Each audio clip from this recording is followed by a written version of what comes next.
আমরা তো প্রায় প্রত্যেক দিনই চপ সিঙ্গারা খেয়ে থাকি, কিন্তু ডিমের চপ সবসময় সব জায়গাতে পাওয়া যায় না। আর আমাদের এখানে তো একেবারেই পাওয়া যায় না। তাই বেশি না ভেবে বাড়িতেই আজকে ডিমের চপ বানাতে বসে গেলাম। তাই প্রথমেই কয়েকটা আলুকে 4 টুকরো করে জলে সেদ্ধ করতে দিয়ে দিলাম। এরপর আলুগুলো সিদ্ধ হয়ে আসলে খোসাগুলোকে ফেলে নিলাম। এরপর আলুগুলোকে ছেড়ে নিলাম। অন্যদিকে একটি কড়াইয়ে কয়েকটা শুকনো লঙ্কা তেলে ভেজে নিলাম এবং ওই তেলেই আদা কুচি, লঙ্কা কুচি, কয়েকটা থেঁতানো রসুন ও পেঁয়াজ, ধনেপাতা দিয়ে ভালো করে কষিয়ে নিলাম এবং তাতে পরিমাণ মতো মশলা দিয়ে দিলাম, যেমন নুন, হলুদ গুঁড়ো, লঙ্কা গুঁড়ো, জিরে গুঁড়ো। এরপর ওই মশলার মধ্যে আলু সিদ্ধটাকে ভালো করে দিয়ে কষিয়ে নিলাম এবং অন্যদিকে ডিমগুলোকে সুতোর সাহায্যে লম্বা লম্বা করে কেটে নিলাম।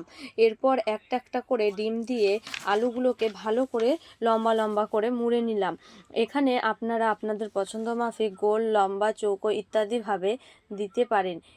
এরপর একটা একটা করে বেসনে ডুবিয়ে তেলে ছেড়ে দিলাম এবং লাল লাল হয়ে আসলে নামিয়ে নিলাম। এরপর মাঝ বরাবর ছুরি দিয়ে কেটে সস স্যালাড দিয়ে পরিবেশন করে নিলাম।